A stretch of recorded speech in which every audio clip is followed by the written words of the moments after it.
Welcome to Public Safety Talk Radio, the podcast for all our heroes in public safety, including law enforcement professionals, firefighters, EMTs, corrections officers, healthcare workers, and more.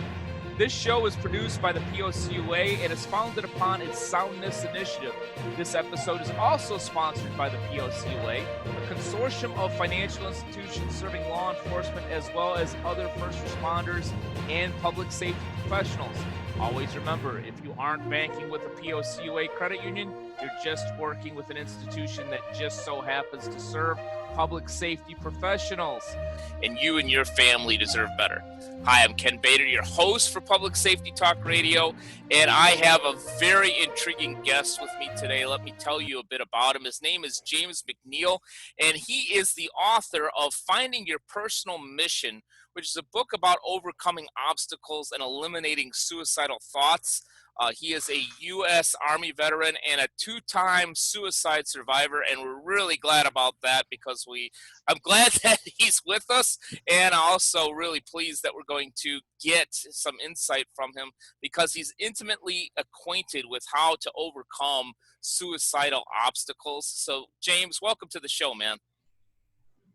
It's a pleasure. Yes, sir. Pleasure is all mine, and before I even go any farther, thank you for your service. I truly, really appreciate it, my friend. Thank you, sir. Nope, my pleasure. So let's get right into the book because that just came out within the last few weeks. Finding Your Personal Mission, Transforming Your Mind to Overcome Suicidal Thoughts. I haven't had a chance to read the whole thing yet, but I'm getting to it, I promise. But tell us about your motivation for writing it. I actually had an epiphany the other day of where this really started for me. Yeah. If you remember the name, and everyone should remember the name, Robin Williams. Sure, of course. When I found out Robin Williams had passed, I was sad, of course, because I've been a fan since I was a kid, and the Mork and Mindy show and all these things. And then I found out how it happened, and that hit me hard. Yeah. At this point, I was already a two-time suicide survivor, but I was dealing with these thoughts, and I realized somebody's got to do something.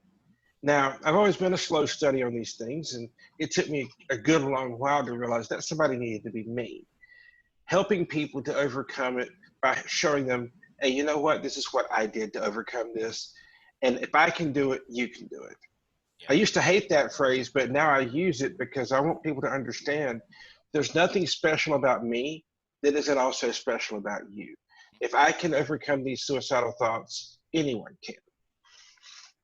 Yeah, and I appreciate the Mork and Mindy reference because, I remember watching it as a kid in the 80s, and I thought Pam Dauber was hot. I mean, she was. She probably still is. I just haven't seen her anything in a while.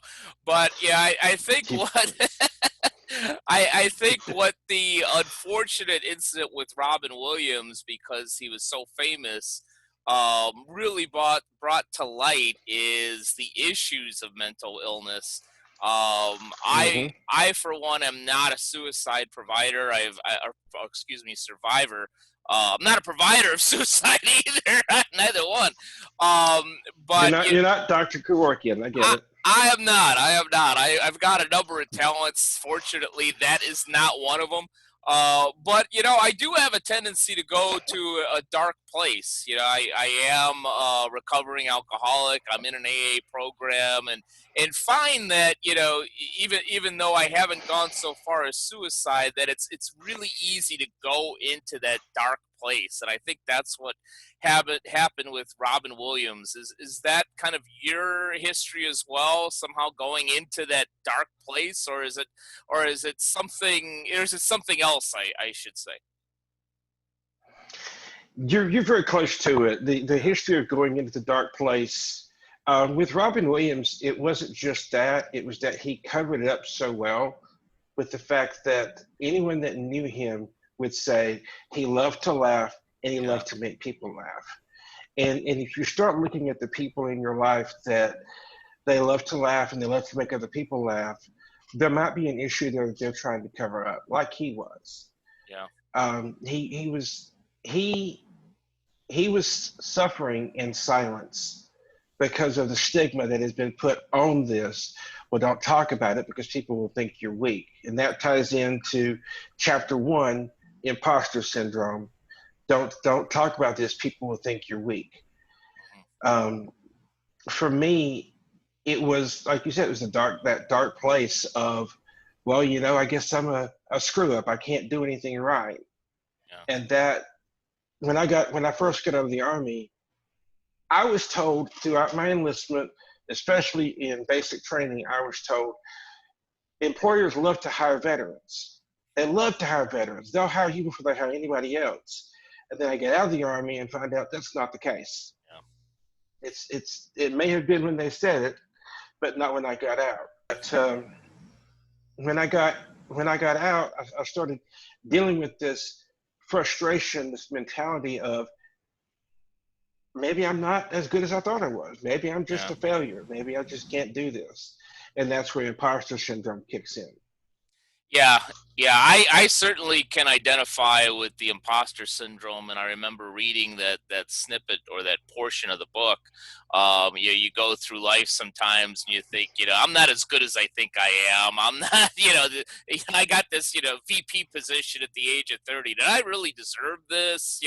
You get into that type of thinking. And to your point, not on this show, although I'm trying to get this gentleman. He does a great podcast called Vet Pivot. Gentleman by the name of Matt Kuchera, who talks about getting military veterans in the right position.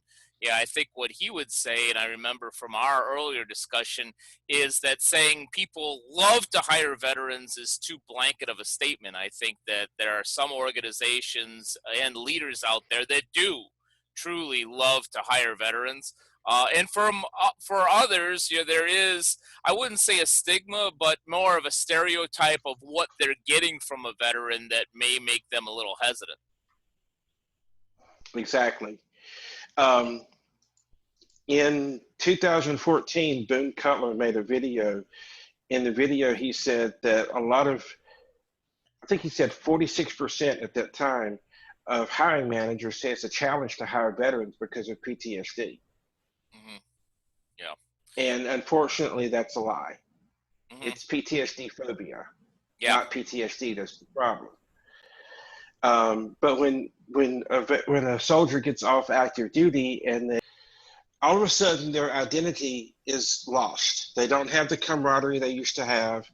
They don't have the respect they used to have. And of course, they don't have the source of income they used to have.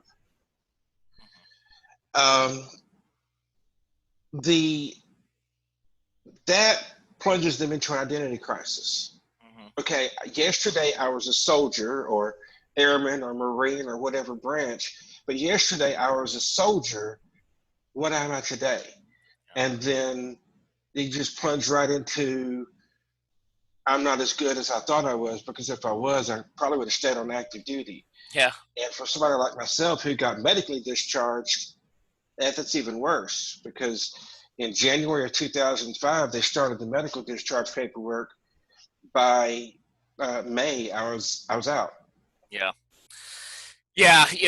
I've heard that before. Not being neither a public safety professional nor a military veteran. I appreciate all of those folks, but can only speak vicariously from many great conversations that I've had.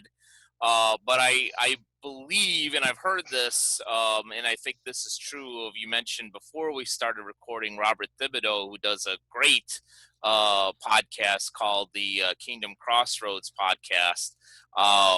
He was a military veteran and then went into law enforcement, and he told me a story about how when he started in the academy as a police officer, he found all of that training pretty easy. In fact, what I think his sergeant or what have you even said, "Were you in the military?" And he says, "Yes." "Oh, you're going to have no problem with this." So I think that's why, or maybe one reason why, many military veterans gravitate to many public safety professions, whether it be EMT, firefighter, law enforcement, etc. Most definitely. People, we miss the like I said, the camaraderie. the structure of it, Yeah. and going from one structured environment to another structured environment makes it a lot easier. But it also, being in the public safety realm, has its own set of stress and its own set of hardships. Yeah. Now, a word from our sponsor, the Police Officers Credit Union Association. The POCUA can suggest a credit union that serves public safety professionals in practically every state in the country. One state we definitely have covered is Hawaii. Hawaii Law Enforcement Credit Union serves over 30 police organizations in that state, including Honolulu Police, Kauai Police, and Maui Police, just to name a few. They have been serving law enforcement since 1937 and continue to honor its statewide membership by providing a myriad of products and services that meet its Ohana's needs. For information about Hawaii Law Enforcement Credit Union, go to hlefcu.com or call 808-973-4311. To find an institution to serve you in any of the other 49 states, go to policecreditunions.com, and always remember, if you aren't banking with a POCUA credit union, you're just working with an institution that just so happens to serve public safety professionals, and you deserve better. Yeah, let's segue back into the unfortunate but needed subject of suicide, because I know suicide rates for many public safety professionals. Frankly, I know in my circles, law enforcement gets highlighted, and that certainly is an issue. But it's not just law enforcement. I've seen increased numbers from corrections officers. I've seen increased numbers from healthcare professionals, given the COVID-19 stresses and so forth, where the suicide numbers are going up. As a two-time suicide survivor, you've overcome a number of obstacles. How did you overcome those to become a survivor and be talking to us today? The best way I can describe that is to go to, and it's in the introduction to Finding Your Personal Mission, which is right here. The best way I can describe that is to explain what happened the last time I was this close to it. I was about to become a three-time attemptee, and maybe would have finished the job that night, because I had a very large bottle of sleeping pills. Mm-hmm. And how I found the courage and the presence of mind to reach out, I do not know. I just know that I did. And a friend of mine directed me to a Bible verse. Now, if your listeners aren't much as far as the Bible is concerned, you can tune out for a second. But this is something that really saved me, because he took me to Ephesians 2:10. And in that verse, it talks about how you are God's workmanship. And then he asked me the question, what does it take for a sword to be a masterpiece? He knew I collected swords, or at one point had. And the long story short is that for a sword to be a masterpiece, it has to be created or made by a master. Mm-hmm. And since we are made by a master, because we call God master, you're a masterpiece. So that's what really, it really cemented that journey getting started, was the understanding of who I am. I'm not junk. I am not a failure. I'm not a fake. I'm not a fraud. I am a real masterpiece that has a real mission to accomplish. That was the first step, is understanding that one concept. Yeah, very interesting and very poignant. And never apologize for talking about the Lord on any of my shows.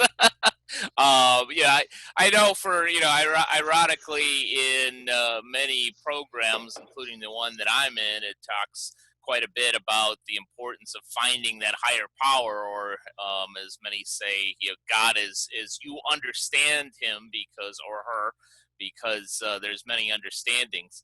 And I think there's even some solutions for the agnostic, fortunately. But I think that finding that higher power and really using that as the basis for help certainly helped me, and I think helps a lot of people. It sounds like that was your case as well. Most definitely, yeah. Once I was able to get that understanding of this is who you are, Mm-hmm. then I was able to build from there to conquer first. The first thing obstacle I overcame was imposter syndrome. Mm-hmm. Um, I tell people now, imposter syndrome almost killed me, and it really did. Yeah. From my understanding, professionals, military, especially veterans, and public safety are the biggest targets for imposter syndrome because you have such a huge responsibility. And you're going to have this thought. You wouldn't be human if you didn't have this thought of, am I really up to this challenge? Yeah.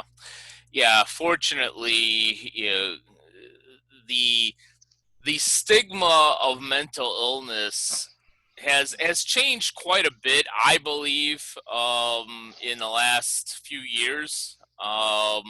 Yeah, I kind of see that vicariously a little bit, and also with my wife being a healthcare professional, know that it is changing in the right way, maybe slowly, but in the right way. But where it gets very difficult is with the military, with public safety professionals, because there's this culture of, you need to be Superman or Superwoman. Yeah, I know, you just saw somebody get shot 6 times, and a normal person that would probably bother them, but you know what? Guess what? You need to shake it off because we need to go back to work tomorrow morning. And then they internalize that, and it creates a lot of issues, not only with alcoholism, but with porn, with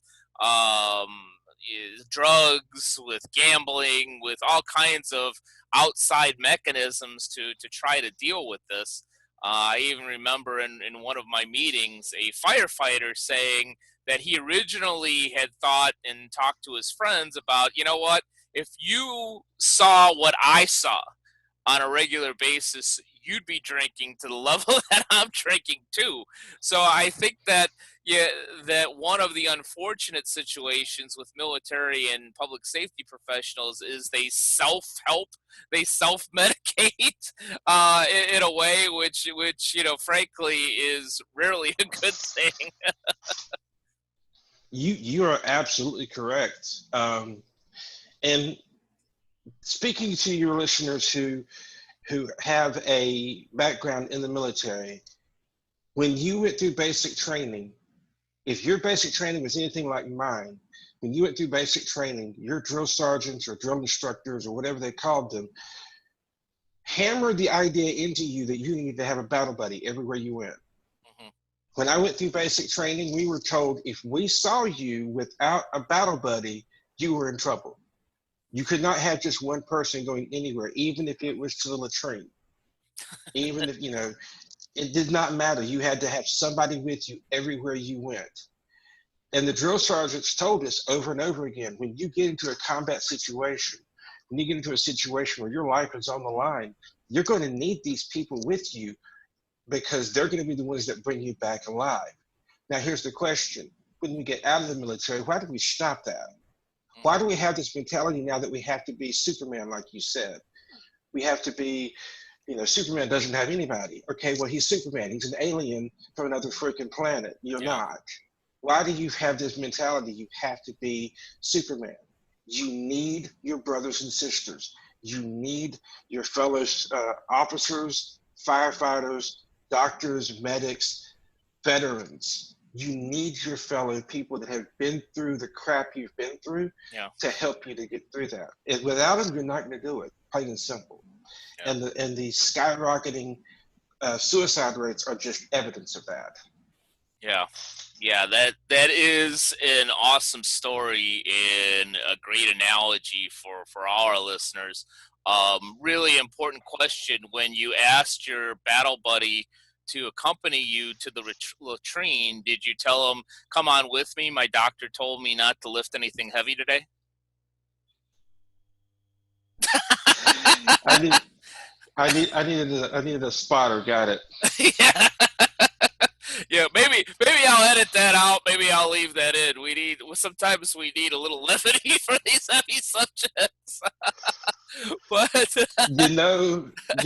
I kind of expected you to do that, and I'm not surprised that you did. yeah. We've known each other Hey, for a very come on, short bro, I need a time. spot. Yeah, yeah, exactly. Anyhow, not shifting gears too much, kind of staying in somewhat of a humorous mode, but also some reality is, you talked about having a battle buddy and having somebody that really understands. My wife and I have this running joke. She has the privilege of working with a lot of nurses in her line of work. Mm-hmm. Through this podcast and the work that I do at the POCUA, I have the privilege of working with a lot of active and retired law enforcement. And so our running joke is, we'll have dinner and say, hey, you know what? I spoke to, this really intelligent and insightful police officer. Guess what his wife does? And it's just, let me guess, she's a nurse. And I think we've done that, at least a dozen times. But I've even talked to some people in law enforcement, many of them that are married to nurses. Some of them joke and say, hey, when you're on the midnight shift and you've got to take somebody to the ER, who the hell else are you going to talk to? But also, I think that on a much more deeper level, I think, an ER nurse and a police officer are two of the few people in different professions that can actually have some understanding of what the other is going through. It's like, hey, you know what? You should have been on this stop that I was on. You should have seen what I saw. Oh, really? You should have saw who they brought in at 3 a.m. and what I had to deal with. I've seen that a lot myself with the police officer and the nurse. Yeah. That is that is cool. Yeah, I think it goes to like the battle buddy idea. It really does. Yeah, it really, really does. This is from the book. I got to tell you a little humorous story that happened to me. And this is also going along the lines of the imposter syndrome concept. In basic training in the Army, anyone who's been in the Army can tell you, the Army has a uniform for everything, including sleeping. The uniform for sleeping was a T-shirt, the exercise T-shirt, the workout shorts, a pair of white socks, and then your shoes were under your bed. 1 o'clock in the morning in February, we had a fire drill. It was 15 degrees. We grabbed our shoes, we slipped them on, we ran downstairs. We get down to the bottom because the barracks were a 3-story thing. The first floor was just an open area where we did all our stuff. And the second 2 floors were where we lived. I was on the top floor. So down to the bottom, there's a drill sergeant, go across the road and fall in, which go and get in position of attention. Now, what's the one thing you cannot do in the position of attention? Move. Think about it. You can't move. It's 15 degrees. I'm cold. Yeah. And I am petrified. I'm in basic training. I am petrified of the idea of getting in trouble for shivering. Yeah. So I let my mind over matter. I let my mind take me back to a creek where I grew up, where it was summertime and I was fishing and I was feeling good. And I noticed out of the corner of my eye, the drill sergeant looking at me. And I'm thinking, oh crap, I'm in trouble. So I've redoubled my efforts to try to keep myself from moving because I must be shivering. I'm going to get in trouble, you know? Finally, it's an eternity later, he lets us go back in, and I'm starting to jog back in, and I hear him yell, "Private!" I turn around, I stopped, and you know when someone calls your name from behind and you're hoping they're not talking to you, right? That look you give, that's what I did. It was me he was looking at, so I ran up, I got, stood in parade rest. "Weren't you cold?" I just, "Freeze your drill sergeant," because at this point I was not in that happy place anymore. Yeah. You weren't shivering. Too scared to drill sergeant. He laughed so hard, I thought he was gonna fall over. Yeah. But here's the question. I was afraid of getting in trouble because I was cold. So I hid that. How Right. many times do we hide our feelings? Yeah. How many times do we hide what we're going through that we don't let anyone else see it? Going back to the Robin Williams conversation, Yeah. he hid that because he was afraid of being judged. And that's exactly what we do. Yeah. And so from the book, and this is a direct quote, so I'm going to read it from the book. Please. It is not a weakness to let other people see where you are struggling, nor is it a strength to cover it up. It is not a weakness to say, I need help. Yeah. Yeah. We all need help, and you are human. Give yourself permission to be imperfectly messed up human, because that's exactly what you are. The only people that are going to judge you are the people that are afraid of you judging them for being human. Mhm. Agreed. Agreed, my friend. Yeah, that's a great segue too, because I remember either from the book or from our conversation, you suggest that friends and family need to go beyond just saying, "Hey, reach out if you need help." And Yes. there's a lot of value to that, and I've heard psychologists even say that the real cure, like for instance, I know this isn't an addiction show, but for instance, the real cure for somebody with addiction is to treat the whole family and create a support there, and not just create, or excuse me, not just treat the addict. And I think you might be referring to something along those lines. So what steps can family and friends take to literally save lives? The steps, it starts with asking the questions and sticking around for the answers. Hmm. It is not enough to simply say, hey, reach out, like you just said, hey, reach out if you need to talk. Quite simply, 99% of the time, someone who's struggling is not going to reach out. Right. They are not. I wish I could say it's different. It isn't. It was a Herculean effort for me to do so. That's unusual. If you have somebody in your friends list, your family that is dealing with these things, you need to go to them and help them to understand that they are not a fake, they're not a fraud. Remind them of what they bring to the table. Remind them of the good things they've done. Help them to understand that it's perfectly okay to ask for help. You need to initiate that conversation, because someone who's struggling is most likely not going to do so. Yeah. Yeah, I believe you're exactly right. I've seen it myself. Any advice for the family or friend that could truly tell that there's an issue, but that individual just isn't accepting of that help, because that's a difficult situation. So many people, and I know I've been there as well. You say, I'm all right, I'm all right, I'm all right. Or I can handle this on my own. Even though that there's help Mhm. readily available. Is there any suggestions on how to reach that person that truly needs help, but may not quite just realize it yet? Sometimes, as much as I hate to say it, sometimes pissing them off is the way to go. Yeah. I have had to do that on many occasions. I was a moderator for a Christian website, Hmm. where being a moderator, we could see things that regular users couldn't see, and one of those was the IP address. We could see where someone is posting from. Hmm. And if I saw something that looked like it was a problem, that made me think somebody might try to hurt themselves, I could get the police involved, even from across the country, and I've done that. Yeah. So sometimes you just got to play hardball and say, look, I understand what you're saying. I'm not buying it. This is your friend. You can open up to me.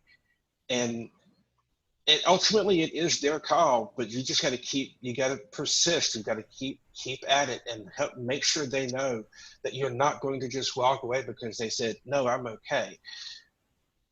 keep at it and keep at it and keep at it until Yeah. they finally say, okay, if I tell you, will you shut up? Yeah. That's happened with me. And once you break through that barrier, then you can actually make a difference. Yeah. Yeah, great point.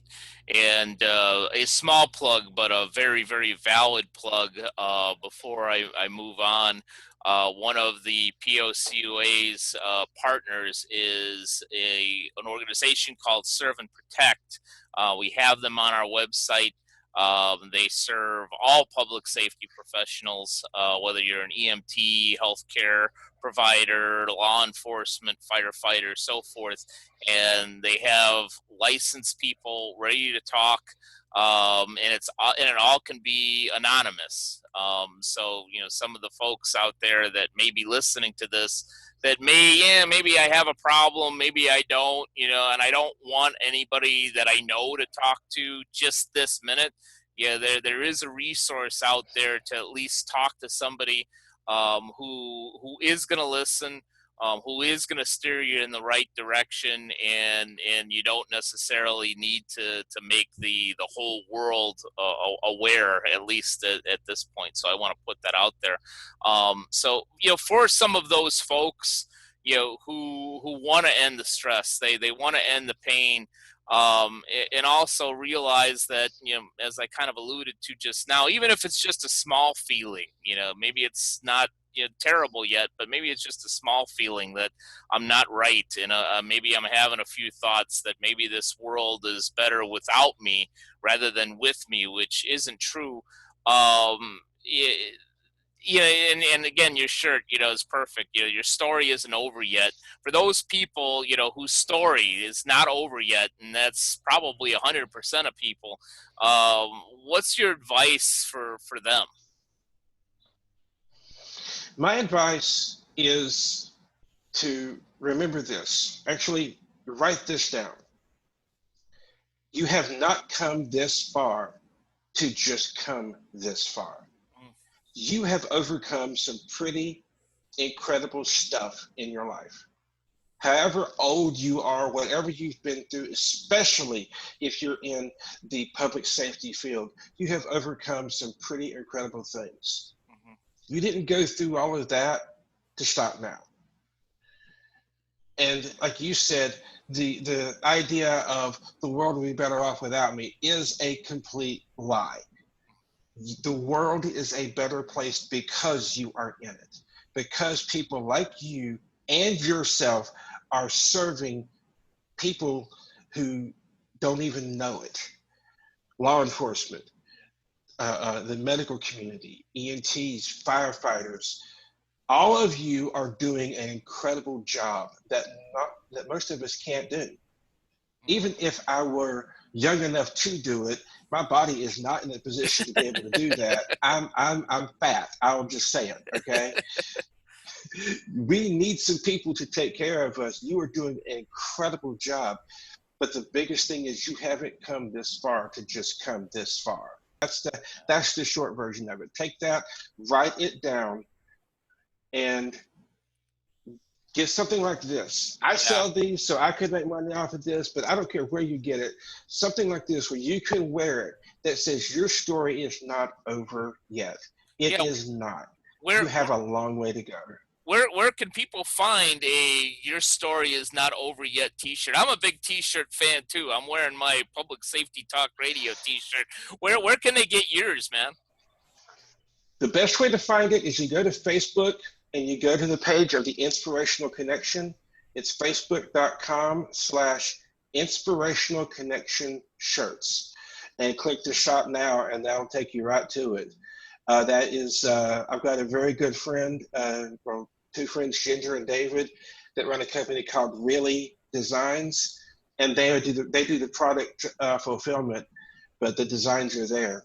And this is my favorite of them is the "Your Story Is Not Over Yet." Awesome. But if you go to facebook.com/Inspirational Connection shirts, and you will see it. Awesome.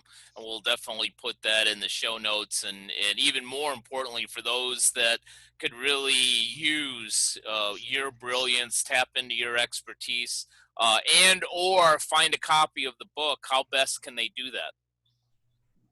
That is on Amazon. Finding Your Personal Mission is on Amazon. The Kindle is 99 cents. The paperback is $10. And this is the best resource that I can give right here. This shows the obstacles, like I said, that I went through.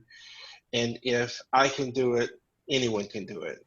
It goes over imposter syndrome, has 2 chapters on that, anger issues, attitude. Believe it or not, at one point I had an attitude problem. I can't figure that one out. Yeah, somebody told But me somewhere that I had an attitude problem, but I just discounted it. So maybe both of the guys that told us that were wrong. That's another story for another day. But you can get it on Amazon, or you can get it on Audible. Audible has a copy of this as well. Perfect. Well, definitely go out and grab that book. Grab a T-shirt too. And James, it's been wonderful and very insightful to have you on Public Safety Talk Radio today, my friend. It has been a pleasure, my brother, and I look forward to hearing from you again. I'm sure we'll talk again without question. Thank you again. It's been my pleasure. And thank you to all of you that have either watched or listened to this episode of Public Safety Talk Radio. And we will be back with you in about a week with another awesome guest. Take care. Public Safety Talk Radio is produced by the POCUA. POCUA is a consortium of financial institutions serving law enforcement as well as other first responders and public safety professionals. To learn more about our association and to find one of our credit unions or service providers near you, go to www.policecreditunions.com.